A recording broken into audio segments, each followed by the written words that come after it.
My name is Riki Therivel, and I'm delighted to be talking at the West Berkshire Greenfest about how to set up a community fridge.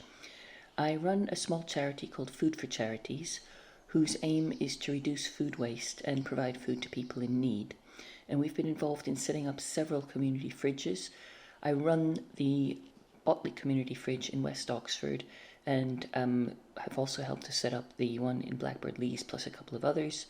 And we've also set up a couple of community larders, which I'll be talking about at the end. I want to talk today about what a community fridge is, how to set one up, and then some of the stuff that happens after a community fridge is set up, so other activities. So starting with what is a community fridge? Well, it's a fridge in a public space into which anyone can put food and from which anyone can take food. And the main purpose of community fridge is to reduce food waste. The reason for doing that is that food waste is a major problem internationally. In the UK, just retail food waste leads to almost 10 million tonnes per year of waste. Mostly due not because supermarkets are inefficient, but because of things like cancelled orders, or supermarkets having to overstock so that we always have enough variety as far as we're concerned. And as individuals, we waste almost as much again in the households. Typically, more than half of that is food that could still be used and that we simply let get too old or throw out because we don't think we can use it anymore. And in turn, that causes significant greenhouse gas emissions. So about 6% of total greenhouse gas emissions is from food that is lost in supply chains or from consumer waste, so simply from us not making good use of food. And another reason for community fridges is to reduce food poverty. Obviously, coronavirus has exacerbated this, but even before then, the Trussell Trust estimated that 500,000 households in the UK were using food banks. So it's a good win-win environmentally and socially. Community fridges started off in Germany in 2012 and then moved to Spain. And then the idea spread very rapidly. So this is an example from India, another example from Thailand. And the first community fridge in the UK was in 2014 in Frome in Devon, then a couple in London, then the Botley Community Fridge, the one that I run, and now there are between 70 and 100 community fridges in the UK. So how to set up a community fridge? I'm going to go through in turn the various ingredients, which is venue, food, volunteers, health and safety, and money. I'm going to start with the most difficult one, which is the venue. Expect it to take a while to find a venue. What you're looking for is a place which is publicly accessible, or at least where people can be buzzed through, in a location where it's not going to bother other people, so it's not going to get in the way, but also where the fridge itself can't go walkies. In some areas, you may also need it to be overlooked just to make sure that the food doesn't disappear immediately to one person. So there's quite a variety. The one that I run is in the alcove of a church. The one in Blackbird Leys is in a community centre in a corner where a woman at a desk kind of can overlook it. In Bicester, it's in a tiny shed outside a social services building, and the shed can be locked at night. The one in Banbury is in a much more impressive shed outside a mosque where the gate is locked at night. So you've seen so far a mixture of kind of semi-manned and unmanned fridges. But for instance, the Milton Keynes fridge is manned, and it's only open a couple of hours for a couple of days per week. But then it gets really busy, and volunteers help people to pack their food and choose the food and so on. The next one I want to talk about is food. So the immediate thing you need to be understanding about food and put in practice is a distinction between best before and use by dates. So use by dates apply to food like sandwiches, fish, meat, wraps, prepackaged salads, and essentially legally you are not allowed to pick up or distribute food that is past its use-by date because it can be of a significant health risk.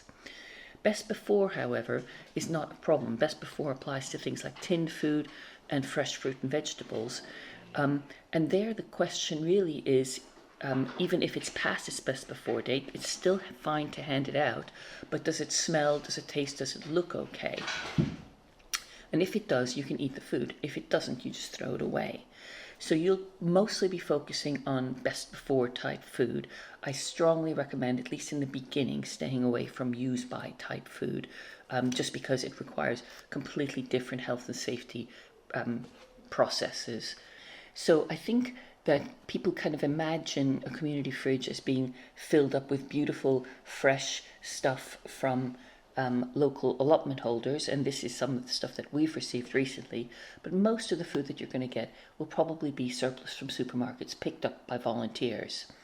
And you don't need to go supermarket by supermarket getting permission to use the food, because there's two organizations that have been set up to help with this. So one is called Neighbourly, and it deals with all the Aldis, and to a lesser extent to some of the co-ops, and another one is called Fair Share, and it deals with Tesco, Asda and Waitrose, and they will match you up with slots. So a slot will be either a morning or an evening slot, where you go and pick up the food. I would suggest beware of evening slots, because evening slots are the ones where you get most of the use by food being given away at that point. So you would be getting bags upon bags of sandwiches and wraps. The problem being that unless you've got a clientele that can use stuff in the next hour or two, that food will become waste and you won't be able to use it afterwards. So on the whole, we tend to go for morning slots, which is when you get the crates of broccolis and bananas. Another source of food might be from nearby other shops or from wholesalers. So this is one down in Wallingford, where Viola kindly gives us any boxes of sweets that are too mushed up for them to sell to corner shops. The other thing you need to think about with your fridge is whether you want to be providing non-perishables, so tins, pasta and so on. Because the Botley Community Fridge caters specifically to rough sleepers, we've also installed a shelving unit, and you'll see there that the lower two shelves we've been using for stuff that doesn't do well in a fridge, like bread and potatoes and bananas, whereas the top two shelves we stock regularly, like at least once a day, with tins and pasta and so on. And that's on an honour system. We have a sign on there that says for people in need only, and it seems to be that we don't watch it, but it seems to be going to the right people. And the other thing you want to think about is waste. So a fridge is kind of like a baby, where the baby itself isn't that big, but all its accessories are, and similarly for a fridge. And what you'll see there is we've got two big waste bins, and there's still an additional one on the left hand side, which is for compost. So one of them is for plastics and so on. The compost one is for stuff that's gone so far that it can only be composted. But we also have an additional the grey one, which goes to George the Magnificent Pig, and you'll be wanting to think about that because that takes up space as well. The next one is about health and safety, and there's a couple of things to think about there. So first of all, somebody in your fridge group will definitely want to get a level 2 health and safety, food safety certificate. You can get it online for £10 plus VAT, and it explains all about temperature and handling and pests and so on, and that's a good thing to have. A, just because then you know it, and B, because Neighbourly and Fair Share may very well require a certificate like that. The next thing you need to think about is insurance, public liability insurance, just for people to access the fridge. And we got that through the Community Action Group network in Oxfordshire, but I also understand that Zurich does charity insurance for community fridges. And you'll want to become best friends with your environmental health officer. So get them in before you open the fridge, have them look at your paperwork, have them give you advice. Ours have been really helpful. And what you're really aiming for is to have something like this magnificent sign on your fridge, before you even open the fridge up. And what they'll be looking for specifically is paperwork. And so this is the stuff that people worry about the most. So we've got several signs on the fridge, and then we also have a visitor's book. And the signs say about what you need to do when you take food from the fridge, which is pretty well what I've been talking about with best before dates and smelling the food and looking at it and not taking it if you don't trust that it's going to be any good. You also need to worry about food intolerances. So any food that's been cooked or pre-prepared needs to have information about allergens on it. And then we have information for people who provide food, and that's things that, like, individuals cannot provide cooked food just because of the complexities of keeping the food at the right temperature, providing information about allergens and so on, and asking people to check the food in, so write in a visitor's book what they've put in. And then the environmental health officer will be very keen, and you have to do this, is to have information about what food was taken. And you'll see here that we only have asked people to put in their postcode, so that we would be stuck with, if we had anything recalled, like glass in beets or something, we'd need to go by every house with that postcode and contact them and say there was glass in beets in your beets. That's basically, we don't ask for people's names because I think people would be put off by that.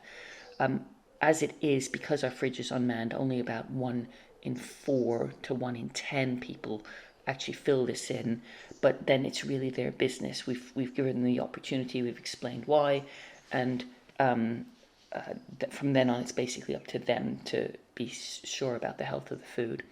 And then the other thing the environmental health officer will be looking for is a fridge cleaning logbook. So every day we have a volunteer come in, take the temperature, check for use by, check for pests, make sure that the fridge is clean. And the volunteers who bring food in also weigh the food, and that's put into our logbook, and I'll explain why later.